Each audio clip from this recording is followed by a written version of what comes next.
नमस्कार। स्वागत है नए वीडियो सेशन में। दोस्तों, जैसा कि हम संस्कृत की शिक्षण विधियाँ और हिंदी की शिक्षण विधियाँ लेकर चल रहे हैं, तो आज के पार्ट में हम बात करने वाले हैं माहेश्वर सूत्रों की, जो कि L1 और L2 दोनों में कॉमन है। माहेश्वर सूत्र और वर्ण विचार, इन दो टॉपिकों की हम बात करने वाले हैं इस वीडियो सेशन में। तो दोस्तों, चैनल पर नए हैं तो सब्सक्राइब कर लीजिए, और पहले से अगर चैनल पर बने हुए हैं तो वीडियो को लाइक कीजिए और अपने दोस्तों के साथ शेयर कर दीजिए। तो दोस्तों, बिना टाइम वेस्ट किए शुरू करते हैं। माहेश्वर सूत्र का पहला क्वेश्चन, अष्टाध्यायी इति पाणिनि ग्रंथे अध्याया सन्ति, यानी जो पाणिनि कृत अष्टाध्यायी है उसमें कितने अध्यायी? अष्टा अध्यायी, तो यानी अष्ट अध्याय, 8 अध्याय पाणिनि की जो रचना है अष्टाध्यायी उसमें। अगला क्वेश्चन, कात्यायनस्य कानि सन्ति?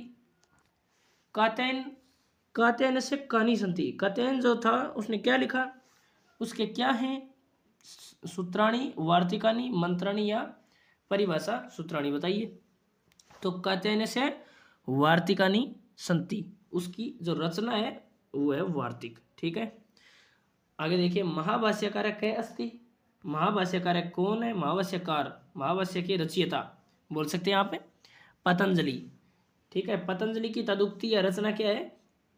महाभाष्यकार। अब दोस्तों, थोड़ी सी व्याख्या देख लीजिए। व्याकरण के त्रिमुनि, संस्कृत में व्याकरण के त्रिमुनि बहुत प्रसिद्ध हैं, जिनमें से पहला नाम आता है पाणिनि का। पाणिनि थे अष्टाध्यायीकार या सूत्रकार, यानी अष्टाध्यायी के जनक या रचयिता, और सूत्रकार, सूत्र देने वाले। इनकी माता का नाम दाक्षी, पिता का नाम पणिन या संलग्नक। इनकी तदुक्ति या रचना का नाम अष्टाध्यायी है। अष्टाध्यायी में 8 अध्याय कुल। ये क्वेश्चन पूछा हुआ है। और कुल पाद है 32, यानी एक अध्याय में 4 पाद हैं, तो 8 × 4 = 32। ठीक है, आगे देखिए, वरुरुचि या कात्यायन, इन्हें वार्तिकार के नाम से जाना जाता है। वार्तिककार, क्योंकि वार्तिक की रचना इन्होंने की थी। इनकी तदुक्ति रचना वार्तिक हो ही गई। और तीसरे ऋषि आते हैं पतंजलि। पतंजलि को महाभाष्यकार या गोंदर्दी के नाम से जाना जाता है। इंपॉर्टेंट क्वेश्चन है, सारे क्वेश्चन अभी तक प्रीवियस ईयर क्वेश्चन में सम्मिलित हैं। तदुक्तीय रचना है महाभाष्य, 84 या 85 दिनों में लिखी गई रचना है। ये एक दिन का लिखित कार्य एक आहनिक कहलाता है। ये इतना इंपॉर्टेंट नहीं है, यानी इस प्रकार कुल 84 या 85 आहनिक हो गए इस रचना में। ठीक है, अगला क्वेश्चन देखिए, माहेश्वर सूत्राणी सन्ति। माहेश्वर सूत्र कुल कितने हैं? पंचदश, चतुर्दश, सप्तदश और द्वादश। बताइए, माहेश्वर सूत्र कुल कितने हैं? चतुर्दश। दोस्तों, आपसे रिक्वेस्ट है, चैनल को अगर नए हैं तो आप सब्सक्राइब जरूर कर लीजिए, ताकि आप आने वाले हर वीडियो का नोटिफिकेशन सबसे पहले आप तक पहुंच सके। अगला क्वेश्चन है 5 नंबर, माहेश्वर सूत्रेषु को वर्ण द्विरुक्त है? बताइए, माहेश्वर सूत्रों में कौन सा वर्ण 2 बार प्रयुक्त है, द्विरुक्त है? अणे, ले, च और है। बताइए। तो माहेश्वर सूत्रों में है वर्ण द्विरुक्त है। ठीक है, अगला क्वेश्चन देखिए, क्वेश्चन नंबर 6, माहेश्वर सूत्राणी केसाम संज्ञार्थानि भवन्ति। माहेश्वर सूत्र किस प्रकार की संज्ञा रखते हैं? ऊणादि, अणादि, कणादि, भवादि। तो ध्यान रखना, माहेश्वर सूत्राणी अणादि संज्ञार्थानि भवन्ति। थोड़ी सी व्याख्या देखिए दोस्तों, माहेश्वर सूत्र क्या है? माहेश्वर सूत्र वो हैं जो भगवान शिव के वाद्य यंत्र डमरू से निकली ध्वनियों को पाणिनि ने सूत्रबद्ध किया, उन्हें माहेश्वर सूत्र कहा जाता है। माहेश्वर सूत्रों की कुल संख्या कितनी है? 14 है। सबसे पहली बात तो ये याद रखनी है, माहेश्वर सूत्रों की कुल संख्या 14 है। ये है माहेश्वर सूत्र। इनको क्रम से याद किया जाता है, जैसे ए ई ऊणे, रील रीक है, ए ओंग, ऐ औच, है बैरट है, लैण, यमगणनम, जैबे, घटदस, जबगढ़ 10, खफ छठ थे छठ तव, कपिए, सर हेल। ये है माहेश्वर सूत्र। इन सभी सूत्रों का वर्ण इत संज्ञक है। इन सभी सूत्रों का वर्ण क्या है? इत संज्ञक, जिसका हलंत्यम सूत्र से लोप हो जाता है। इन सूत्रों में है वर्ण का कितनी बार प्रयोग हुआ है? 2 बार। है वर्ण द्विरुक्त है, क्यों सुनाया था पीछे। माहेश्वर सूत्रों का प्रयोग अणय आदि प्रत्याहारों का निर्माण करने के लिए हुआ है। दोस्तों, आपको लग रहा हो कि थोड़ा फास्ट चल रहे हैं, मैं आपको प्रीवियस ईयर क्वेश्चंस जल्दी से जल्दी प्रोवाइड करने की कोशिश कर रहा हूं, क्योंकि अब समय बचा है कम, थोड़ा मैटर ज़्यादा है। तो संस्कृत के आपको लगभग मैंने शिक्षण विधियों से संबंधित तो क्वेश्चन प्रोवाइड करवा दिए हैं, वो आप प्ले लिस्ट में जाकर देख सकते हैं। बहुत अच्छे क्वेश्चन हैं, एक भी क्वेश्चन बाहर नहीं जाने वाला। अगर आपके पास L1 या L2 कोई भी हो, L1 हो चाहे L2 हो, सेकंड लैंग्वेज के रूप में संस्कृत का चयन किया है, तो ये क्लासें आपके लिए रामबाण साबित होंगी, कहीं भटकने की जरूरत नहीं है, ये भी क्वेश्चन बाहर नहीं जाने वाला। माहेश्वर सूत्रों का प्रयोग अण आदि प्रत्याहारों का निर्माण करने के लिए हुआ है। व्याकरण लोपस्य तात्पर्यमस्ति, व्याकरण में लोप से क्या तात्पर्य है? विस्मरणम लोप है, अदृश्यम लोप है, अश्रवणम लोप है, अदर्शनम लोप है। बताइए, व्याकरण में लोप से तात्पर्य है अदर्शनम लोप है। अदर्शनम लोप है मतलब क्या होता है बताइए? लोप संज्ञा अदर्शनम लोप है, प्रसक्त ध्वनि का अदर्शन दिखाई न देना क्या कहलाता है? लोप। किसी भी चीज का, जैसे हम कहते हैं ना साइलेंट रहता है, इंग्लिश में कहते हैं कि फलानी चीज साइलेंट रह गई, वही होता है। चतुर्दश माहेश्वर सूत्रेषु स्वर वर्णानाम संख्या अस्ति, चतुर्दश माहेश्वर सूत्रेषु स्वर वर्णानाम संख्या अस्ति, 14 माहेश्वर सूत्रों में से स्वर वर्णों की संख्या कितनी होती है बताइए? 14 माहेश्वर सूत्रों में स्वर वर्णों की संख्या होती है 9। क्वेश्चन 9, माहेश्वर सूत्रेषु अच वर्णा कति सन्ति, माहेश्वर सूत्रों में एच वर्ण कितने? एच स्वर, एच प्रत्याहार के वर्ण है वो स्वर कहे जाते हैं, ठीक है। और एच कितने? 9 है, 9। कौन कौन से हैं आगे देख सकते हैं आप, व्याख्या दी गई छोटी सी, एकदम स्वीट सी व्याख्या है। एच स्वरा, एच प्रत्याहार के वर्ण स्वर कहे जाते हैं। एच में कौन कौन से? ए ई उ री री ए ओ आई औ, ये 9 सम्मिलित होते हैं, ठीक है दोस्तों। माहेश्वर सूत्रेषु हर्स्व स्वरा सन्ति, माहेश्वर सूत्रों में हर्स्व स्वर कितने हैं बताइए? सप्त, चत्वार, त्रय, पंच, हर्स्व स्वर 5 है, पंच। कौन से आगे देखिए, उकालो अझ्रस्व दीर्घ प्लुत है, ये सूत्र आपको याद रखना है। उकालो अझ्रस्व दीर्घ प्लुत है। उच्चारण काल मात्रा के आधार पर अच स्वर के 3 भेद होते हैं, कौन कौन से? हर्स्व स्वर, दीर्घ स्वर, प्लुत स्वर। जबकि माहेश्वर सूत्रों के अनुसार स्वरों की संख्या कितनी है? 9, जिनमें से हर्स्व स्वर कितने? 5। तो हमने क्वेश्चन में इसकी बात की है कि हर्स्व स्वर कितने? 5। कौन कौन से हैं वो आप देख लीजिए, ए ई उ री लरी, ए ई उ री और लरी। क्वेश्चन नंबर 11 की बात करें अगर, माहेश्वर सूत्रेषु एच प्रत्याहार उचित क्रम वर्तते, माहेश्वर सूत्रों के एच प्रत्याहार का उचित क्रम क्या है? ए ओ आई औ, ये रहेगा पहला, ए फिर ओ फिर आई फिर औ, ठीक है। ये मत कर देना दोस्तों आप क्रम देखकर, ये नहीं होगा, ए फिर ओ फिर आई फिर औ, ये रहेगा सूत्रों का क्रम। अगला क्वेश्चन, माहेश्वर सूत्रेषु यण प्रत्याहारस्य उचित क्रम है अस्ति, माहेश्वर सूत्रों में यण प्रत्याहार का उचित क्रम बताना है। तो दोस्तों संस्कृत में ये वे रे ले ये होगा, न कि ये रे ले वे, ये हिंदी में होता है, संस्कृत में ये वे रे ले होगा। इंपॉर्टेंट क्वेश्चन है, ध्यान रखना। क्वेश्चन 13, माहेश्वर सूत्रेषु सल वर्णानाम क्रम विद्यते, सल वर्णों का क्रम बताइए? से हेले, ऑप्शन डी, से हेले, ये हो जाएगा दोस्तों। अगले क्वेश्चन की अगर बात करें हम, माहेश्वर सूत्रेषु जस वर्णा क्रमशः सन्ति, जस वर्ण कौन से हैं बताइए? ज बे गड 10, आपने पढ़ा होगा, ज बे गड 10। जिस बंदे ने पहले से अच्छी से संस्कृत पढ़ ली है उसको तो समझ में आ गया कि जस वर्ण में कौन से आएंगे, और भाई जिसने नहीं पढ़ी है, केवल ऐसे सोच रहा है कि मैं तो कहीं से देख लूँ और जुगाड़ करके पास हो जाऊँ, तो उसको तो क्या है कि रटना ही पड़ेगा, फिर उसके समझ में 1 मिनट में ये चीज़ें आने वाली नहीं है। मैं तो इसमें केवल आपको PYQ उपलब्ध करवाने की कोशिश करूँगा। आपके बार बार कमेंट आ रहे थे कि सर सभी टॉपिक के PYQ उपलब्ध करवाओ, इसलिए तो चैनल पर नए हैं तो चैनल को सब्सक्राइब कर दीजिए। बहुत मेहनत करनी पड़ती है दोस्तों वीडियो के लिए, और आपका सब्सक्राइब हमारे लिए मोटिवेशन है। तो माहेश्वर सूत्रेषु घस प्रत्याहारे वर्णास भवन्ति, बताइए घस प्रत्याहार में कौन से वर्ण होंगे? तो इसमें होगा घ ढ थ, घस में घ ढ ध। माहेश्वर सूत्रेषु झस प्रत्याहार वर्णानाम क्रम विद्यते, झस प्रत्याहार वर्णों का क्रम बताना है, बताइए? झस में हो जाएगा ज भ ग ढ ध, ऑप्शन सी, ज भ ग ढ ध। सूत्र है इसका प्रत्याहार का, आदिरंतेन संहिता, आदिरंतेन संहिता। दोस्तों आज का दूसरा टॉपिक हमारा है वर्ण विचार। वर्ण विचार की हम सारे के सारे अब तक रीट एग्जाम में जितने भी PYQ हैं हम आपको सारे कवर करवाने की कोशिश करेंगे, तो आप बने रहिए। चैनल को सब्सक्राइब कर लीजिए अगर अभी तक चैनल को सब्सक्राइब नहीं किया तो।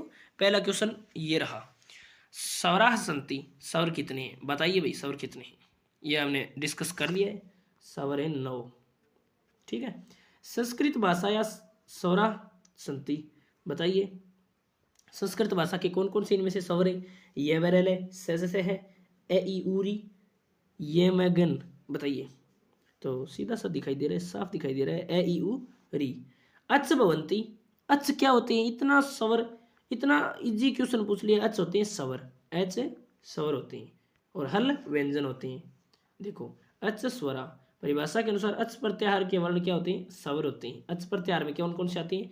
ए ई ऊ री री ए ओ ऐ औ, 9 होते हैं स्वर, ठीक है, स्वर वर्ण 9।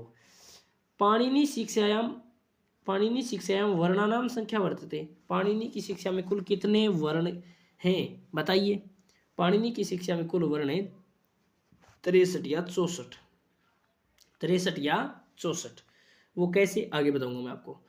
अंतस्थ वर्णानाम क्रमः वर्तते। कौन से निम्न में से अंतस्थ वर्ण हैं? बताइए। वह, ये रेले, ये रे लेवे, ये रे वेले, और ये वे रेले। तो दोस्तों वैसे तो ऑप्शन पर डिपेंड करेगा, बाकी इसमें दोनों ही होंगे, बी और डी दोनों ही ऑप्शन सही होंगे। ये रेले भी हो सकता है, ये वे रेले भी हो सकता है, ठीक है। दोनों दे दिया तो दोनों डिपेंड करेगा इन पे। बाकी अगर एक पूछ ले तो संस्कृत में ये ज़्यादा सही माना जाता है, और बाकी हिंदी में ये भी होता है, तो ये दोनों ही सही मान सकते हैं आप। अंतस्थ वर्णा संति। कौन से अंतस्थ वर्ण हैं? ये रे लेवे, है, से है, पे फे, बे, ये, अणे अणे अणे ने, बताइए कौन सा होगा? Question number 6। वही अंतस्थ ये रे लेवे। उष्म वर्ण वर्तते, रे, है, पे, वे। उष्म वर्ण बताना है इसमें से, तो उष्म वर्ण हो जाएगा है। Question number 8। उष्म वर्णा नाम क्रमय के उष्म वर्णों का क्रम बताना है भैया। से है, से है, से है, से है। उष्म वर्णों का सही क्रम से है। थोड़ी सी व्याख्या देख लीजिए आप फटाफट, ज़्यादा समय नहीं लगाना है। देखिए, पाणिनि शिक्षा के अनुसार वर्णों की संख्या 63 या 64 है। पाणिनि शिक्षा के अनुसार वर्णों की संख्या कितनी है? 63 या 64। कैसे? पाणिनि शिक्षा के अनुसार वर्णों का वर्गीकरण। स्वर वर्ण है 21 या 22। स्वर वर्ण कितने? 21 या 22। ह्रस्व स्वर कितने? 5। कितने? 5।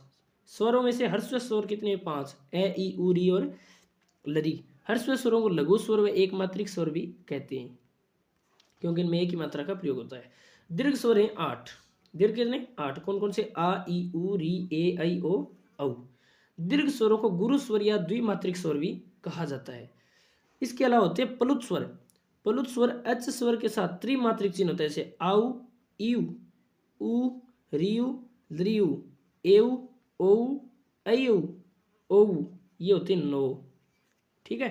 लरी को प्लुत न मानने पर प्लुत स्वरों की संख्या 8 मानी जाती है। अगर लरी को न मानने तो कितनी हो जाती है? 8। तब ये 8 या 9 हो जाते हैं, और फिर टोटल जाकर 63 या 64 हो जाते हैं। समझ में आ गई होगी आपकी बात। पाणिनीय शिक्षा में कुल स्वर कितने हो गए? 21 या 22। 5 और 8, 8 या 9, 8 या 9 एक होगा, ठीक है। ये स्वरों का ब्यौरा जो आपको मैंने बताया है, कौन कौन से? 5 ह्रस्व, 8 दीर्घ, प्लुत 9, लरी को प्लुत नहीं माने तो 8। तो 5 + 8 + 8 या 9। अब भाई ये 21 या 22 हो गए टोटल। अब व्यंजन वर्ण। स्पर्श वर्ण। स्पर्श वर्ण में कादियो मावसाना स्पर्शा। स्पर्श में कौन सा होगा? कादियो मावसाना स्पर्शा। कै से मैं तक स्पर्श वर्ण संख्या कितनी? 25। आगे देखो, अन्य नाम है इनके उदित वर्ण। उदित मतलब कु चु टू तु पु वर्ण, वर्गीय व्यंजन। कै का, चे का, टे का, ते का और पे का। ये चीजें केवल उन्हीं को समझ में आएगी जिनका पहले से तैयार कर रखा है, उनके लिए ये रिवीजन हो रहा है, ठीक है। बाकी आप देखते रहिए। केवल अंतस्थ वर्णा, यणो अंतस्था, इनका सूत्र हो जाएगा यण प्रत्याहार के वर्ण। अंतस्थ वर्ण में ये वे रेले, संख्या हो जाएगी इनकी 4। ये क्वेश्चन बार बार पूछा जाता है, अंतस्थ वर्ण कौन से? ये वे रेले, संख्या कितनी? 4। हिंदी वर्ण वालों सर अंतस्थ वर्ण कितने? ये रेले और वे। उष्म वर्ण में सलय उस माण है, संख्या 4। कौन कौन से? से है, ये चारों उष्म वर्ण हैं। तो कुल व्यंजन कितने हो गए? ये व्यंजन की बात करें तो 25 + 4 + 4 यानी 33, 63 वर्ण। अब बच गए अयोगवा है। अयोगवा होते हैं 4। 4 कौन कौन से? ये देख लीजिए। 4 होते हैं अनुस्वार, ये चिन्ह होगा। विसर्ग, ये चिन्ह होगा। जीवामूल्य वर्ण कै और ख से पहले ये चिन्ह आएगा, और उपपद मानिए पै और फै से पहले ये चिन्ह आएगा, ठीक है। ये हो गए 4। यम वर्ण होते हैं 4। कौन कौन से? कुं खुं गुं घूं।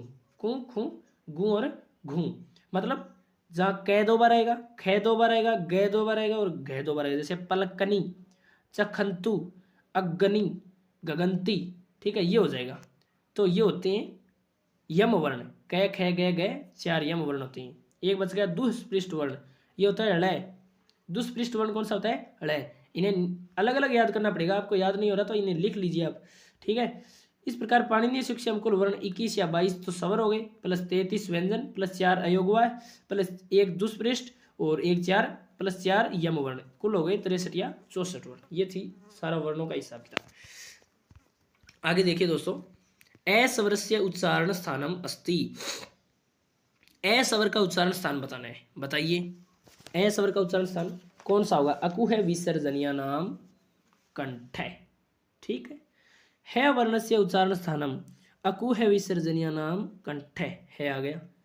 घे कारस्य उच्चारण स्थानम अस्ति अकु है विसर्जनीय नाम कंठ। अब आप ये सोच रहे होंगे कि ये क्या चल रहा है, अकु है विसर्जनीय क्या चल रहा है, ये चल रहा है, ये बताऊंगा, व्याख्या करूंगा तब बताऊंगा।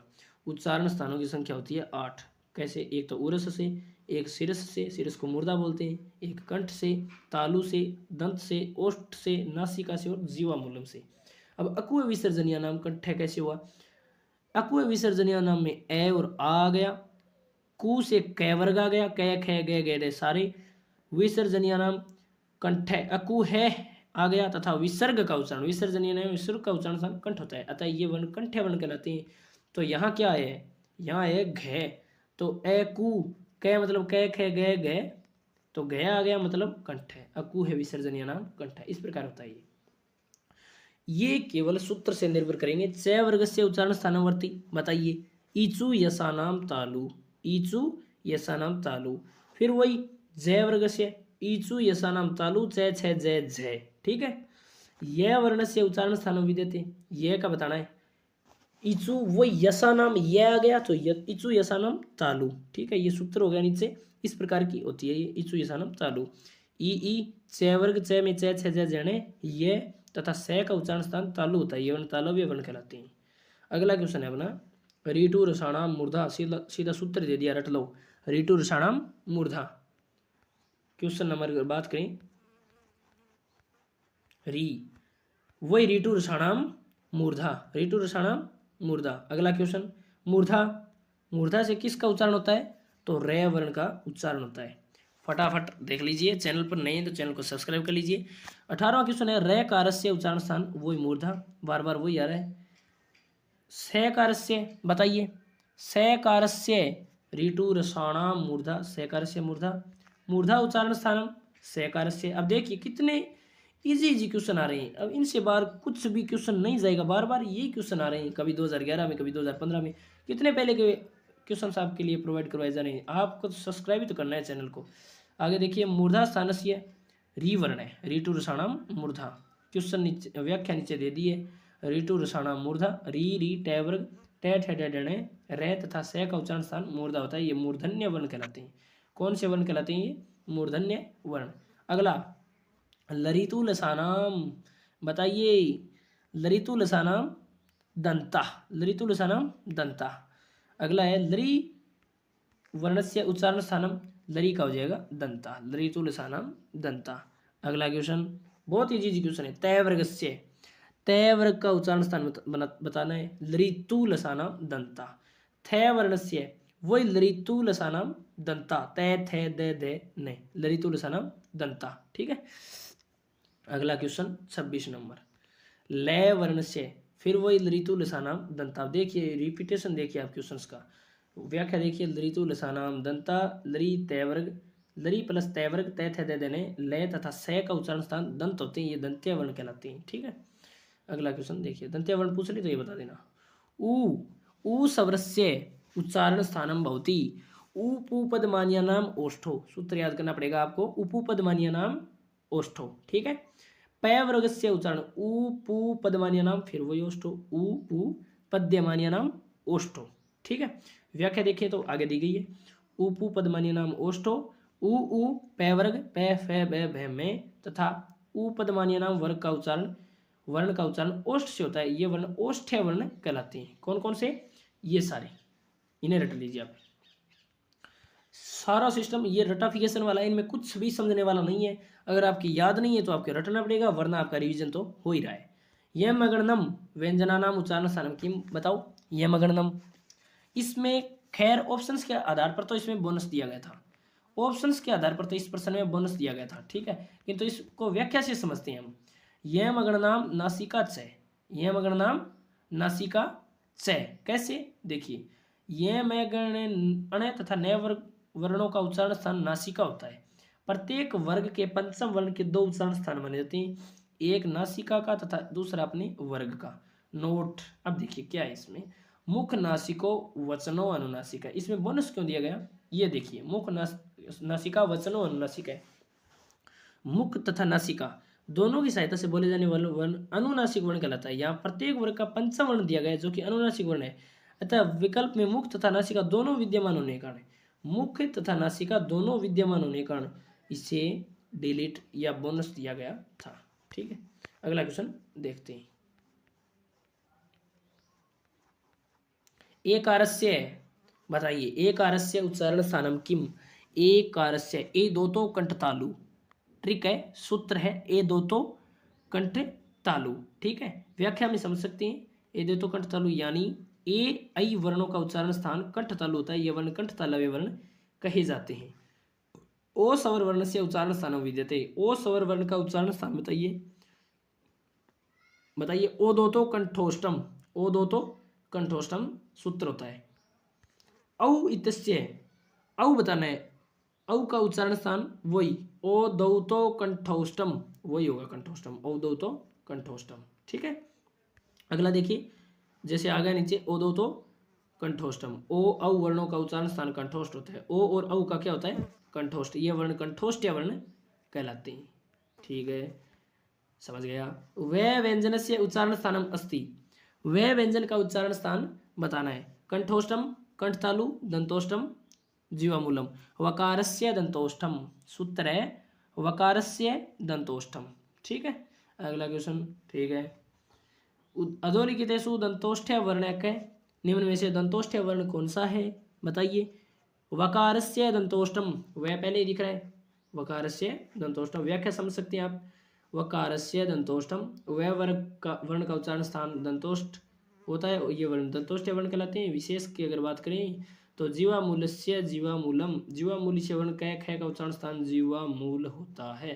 ये थे आपके वर्ण विचार का PYQ, और एक दो क्वेश्चन और है वो भी देख लेते हैं। अनुस्वारस्य किम, अनुस्वारस्य उच्चारण स्थानम किम, अनुस्वार का उच्चारण स्थान बताना है, नासिका अनुस्वारस्य, क्या हो जाएगा, नासिका अनुस्वारस्य। अगला क्वेश्चन, लरी वर्णस्य कति भेदा सिद्धांत कौमुद्यानुसार अस्ति, ये इंपॉर्टेंट क्वेश्चन है। लरी वर्णस्य कति भेदा सिद्धांत कौमुद्यानुसारम संति, लरी वर्ण के 12 भेद हैं सिद्धांत कौमुदी के अनुसार, ठीक है। तो दोस्तों वीडियो कैसा लगा कमेंट सेक्शन में जरूर बताएं।